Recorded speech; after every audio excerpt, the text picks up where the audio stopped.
How does an empire that ruled a quarter of the world's population, an empire that gave us laws, languages, and our idea of civilization, just vanish? For 500 years, Rome was the master of the known world. From the highlands of Britain to the sands of Mesopotamia, all roads led to Rome. Its legions were invincible. Its engineering was a marvel, and its culture was the standard for everyone else. The Romans built monuments to last forever, convinced their empire, the Imperium Romanum, would be eternal. They truly believed their dominion was a divinely ordained, permanent reality. They were wrong. This is the story of how the greatest empire in history was brought to its knees. It's not a story of one single, catastrophic event, but a slow, grinding unraveling. It's a tale of a perfect storm, where decades of internal decay met a rising tide of external threats. It's a chronicle of economic turmoil that hollowed out its core, political instability that paralyzed its leadership, and shocking invasions that tore it limb from limb. We're going to journey back to witness the unraveling of a superpower, to understand the complex web of failures that led to the fall, and to see how the work of giants crumbled into dust. Chapter 1. The rot within. Before the first so-called barbarian ever set foot in Rome with hostile intent, the empire was already bleeding out from within. The lifeblood of this vast organism was its economy, and for centuries it was a marvel. The same engine that funded the legions and built the Colosseum eventually sputtered, choked, and died, creating the conditions for catastrophe. The problem started with something that sounds surprisingly modern: currency, debasement, and hyperinflation. In the empire's glory days, the main silver coin, the denarius, was a staple currency, containing around 4 grams of nearly pure silver. It was the dollar of its day, trusted from Britain to India. But running an empire is expensive. It's a huge bureaucracy, endless public works, and above all, a colossal military. All demanded a constant river of cash. When the empire stopped expanding, the flow of new wealth from conquered lands dried up. The expenses, however, did not. Emperors, desperate to pay their soldiers, had a choice: raise taxes to politically dangerous levels or find another way. They chose the latter, and their solution was deceptively simple. They started to cheat. The process was called debasement. Imperial mints began mixing the silver in the denarius with cheaper metals like copper. At first, it was a small, barely noticeable change, but once that line was crossed, there was no turning back. Each emperor, facing his own crisis, debased the currency further. By the reign of Marcus Aurelius in the late 2nd century, the silver content of Roman coins had dropped to around 75%. A century later, during the chaos of the 3rd century, it plummeted to a mere 5%, and eventually, some coins were little more than bronze with a thin silver wash to fool the public. The consequences were catastrophic. The government could mint more coins to pay its soldiers, but it was phantom wealth. People weren't stupid. They quickly realized the new coins weren't worth the same as the old ones. This led to a complete loss of faith in the currency. Imagine going to a store and the merchant refusing your money or demanding 10 times the price from a week ago. That was the reality in the late Roman Empire. Hyperinflation ran rampant. Prices for everyday goods soared, and the savings of ordinary citizens evaporated. Soldiers, paid in increasingly worthless coins, demanded higher salaries, which only forced the government to debase the currency even more. A vicious, inescapable cycle. Trade, the circulatory system of the empire, began to seize up. Why would a merchant in Egypt risk a dangerous sea voyage to sell grain in Italy if the money he received would be worthless by the time he got home? The vast, interconnected trade network of the Pax Romana started to break down. Commerce withered, replaced by local barter. This was a dark foreshadowing of the feudal age to come. To make matters worse, the state's response wasn't reform, but extraction. The tax system became predatory. With the currency in chaos, the government increasingly demanded taxes in kind, in the form of goods like grain or livestock. This placed an unbearable burden on the small farmers. Many were taxed so heavily they were forced to abandon their land and flee, becoming bandits or seeking protection from powerful local lords. The empire's tax base shrank, even as its financial needs grew. This created a hollowed-out society, a fabulously wealthy elite who could often evade taxes, and an impoverished mass of peasants with nothing. On top of all this, the empire relied on an enormously expensive military that produced nothing. To pay the troops, emperors squeezed the provinces dry, disrupting the very economic activity needed to generate revenue. This reliance on an expensive military led to another fatal decision. Hiring cheaper, barbarian mercenaries to fill the ranks was a quick fix that would have devastating long-term consequences. The economic engine of Rome sputtered. The wealth was gone, the currency was a joke, trade routes were fractured, and the people were either destitute or defiant. This was the crumbling foundation on which the political and military crises would be built. The House of Rome was rotting from the inside out. Chapter 2. The Throne of Swords. While the Roman economy spiraled into chaos, the political heart of the empire was suffering its own crisis. The story of Rome's fall is also a story of a catastrophic failure of leadership. The stable, orderly succession of the Golden Age gave way to a bloody, brutal cycle of assassination, civil war, and paralysis. The imperial throne became less a seat of power and more a death sentence. The first great tremor was the period known as the crisis of the 3rd century. It began, fittingly, with the murder of an emperor. In 235 AD, Emperor Severus Alexander was assassinated by his own troops. His death unleashed 50 years of near-total anarchy. In the half-century that followed, at least 26 men claimed the title of emperor, not counting the dozens of failed usurpers. Most were generals, proclaimed emperor by their legions, who then had to march on Rome to legitimize their claim through violence. During one horrific year, 238 AD, 6 different men held the title of emperor, and all of them died violently. This military anarchy had devastating consequences. With emperors rising and falling continuously, there could be no long-term strategy. The empire's leadership was consumed with fighting itself. Roman legions, which should have been defending the frontiers, were instead turned inward, slaughtering each other in civil wars. This left the borders dangerously exposed. For a time, the empire itself shattered into 3 competing states: the Gallic Empire in the west, the Palmyrene Empire in the east, and the Central Roman state in the middle. It was a complete breakdown of central authority. The very nature of imperial power changed. The Praetorian Guard, once the emperor's elite bodyguards, became corrupt kingmakers, assassinating emperors and auctioning off the throne. The army no longer served the state. The state existed to serve the army. An emperor's survival depended not on his skill or the love of his people, but solely on his ability to keep his soldiers paid, an almost impossible task in a collapsing economy. Out of this chaos, a strong man emerged who would change the empire forever. Diocletian, taking the throne in 284, he recognized that the empire was simply too large and beset by too many crises for one man to rule. His solution was radical. In 293 AD, he established the Tetrarchy, the rule of 4. He divided the empire into an eastern and a western half, each ruled by a senior emperor assisted by a junior emperor. The idea was to create a more responsive and stable system. For a time, it worked. The Tetrarchy ended the crisis and restored a measure of stability.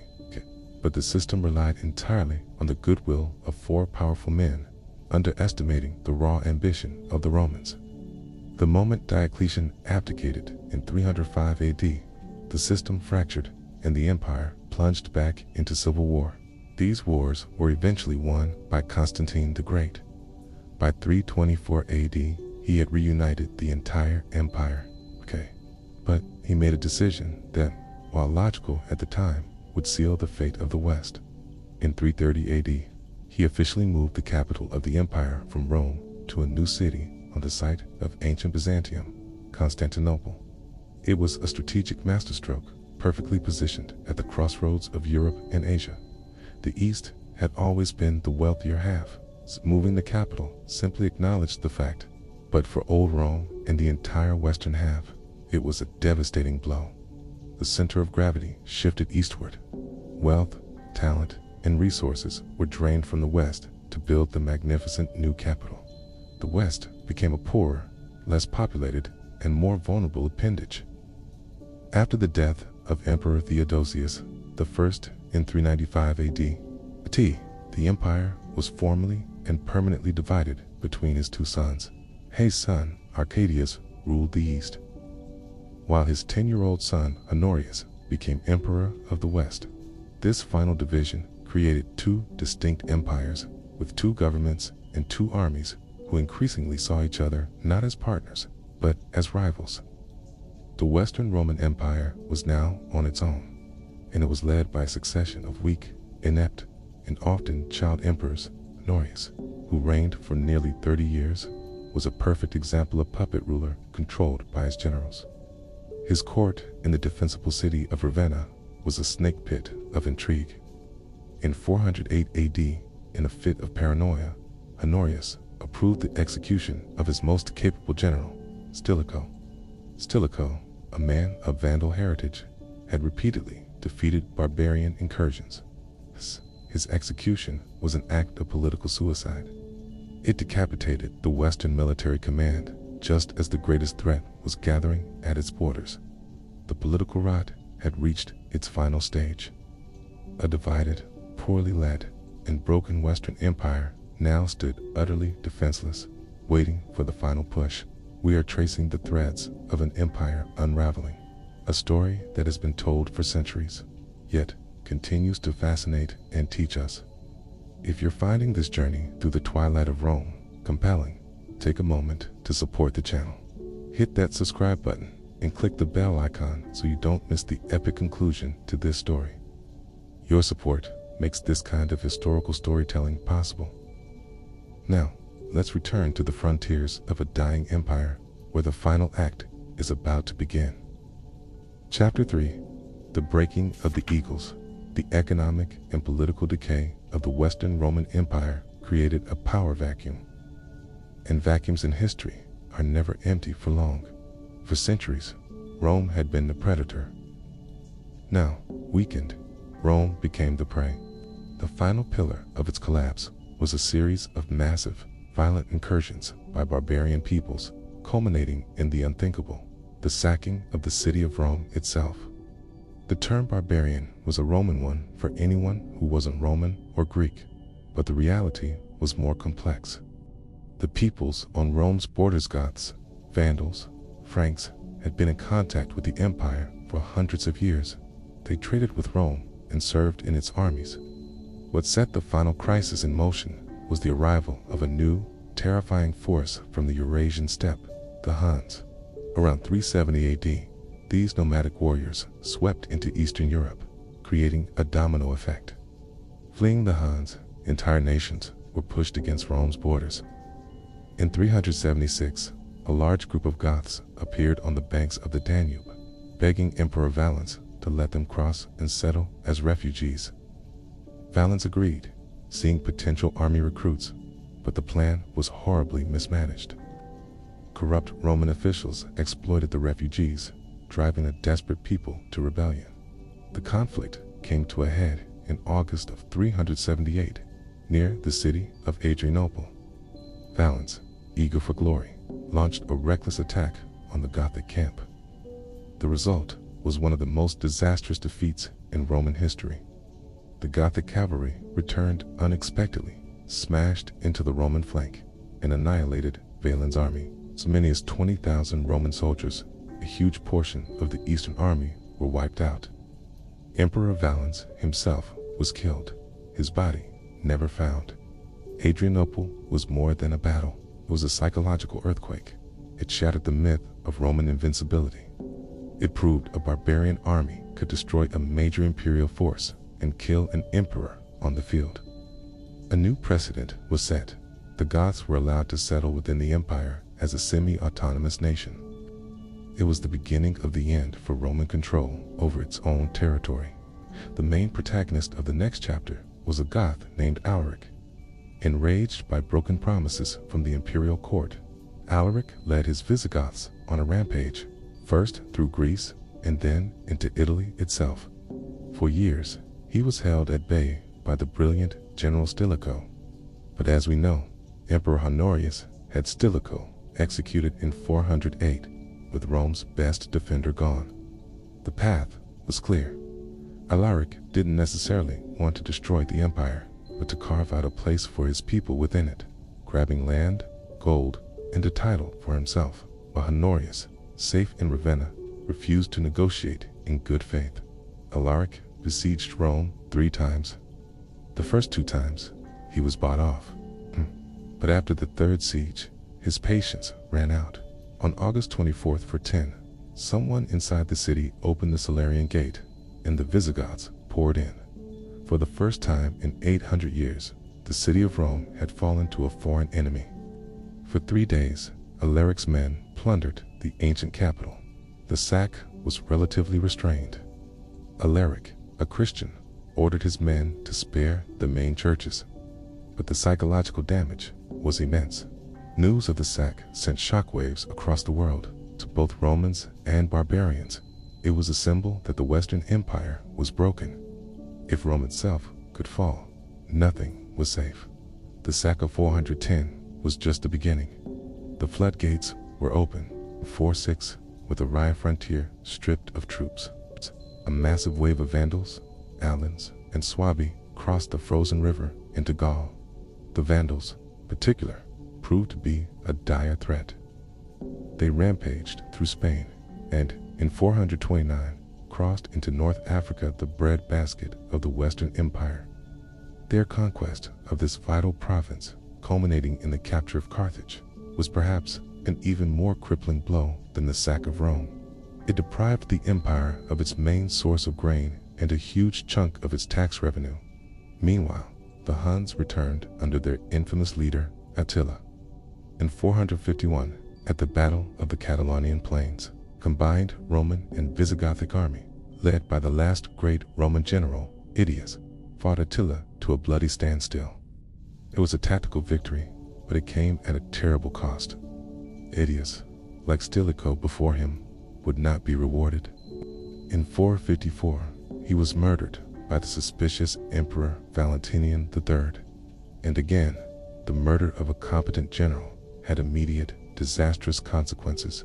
The very next year, in 455, the Vandal king Gazric sailed from Carthage and subjected Rome to a second, far more destructive attack, methodically stripping the city of its wealth over 2 weeks. The final act was now little more than a formality. The Western Roman emperor held no real power. Authority had fragmented into a patchwork of barbarian kingdoms on former Roman soil. In 476 AD, this farce reached its conclusion. The last emperor was a young boy, ironically named Romulus Augustulus. His father, the general Orestes, had refused a demand for land from his mercenary soldiers. The troops mutinied under their Germanic chieftain, Odoacer. Odoacer captured and executed Orestes. September 4th, 476, he marched into Ravenna and deposed the boy emperor. Odoacer didn't bother to name a successor. He simply sent the imperial symbols to the Eastern Emperor Zeno in Constantinople, signaling that a separate emperor in the West was no longer necessary. He took the title King of Italy, and the Western Roman Empire ceased to exist. The fall of the Western Roman Empire wasn't a single event in 476. It was a process, a long, agonizing decline brought on by a perfect storm of crises. An economy crippled by hyperinflation and crushing taxes could no longer support the state.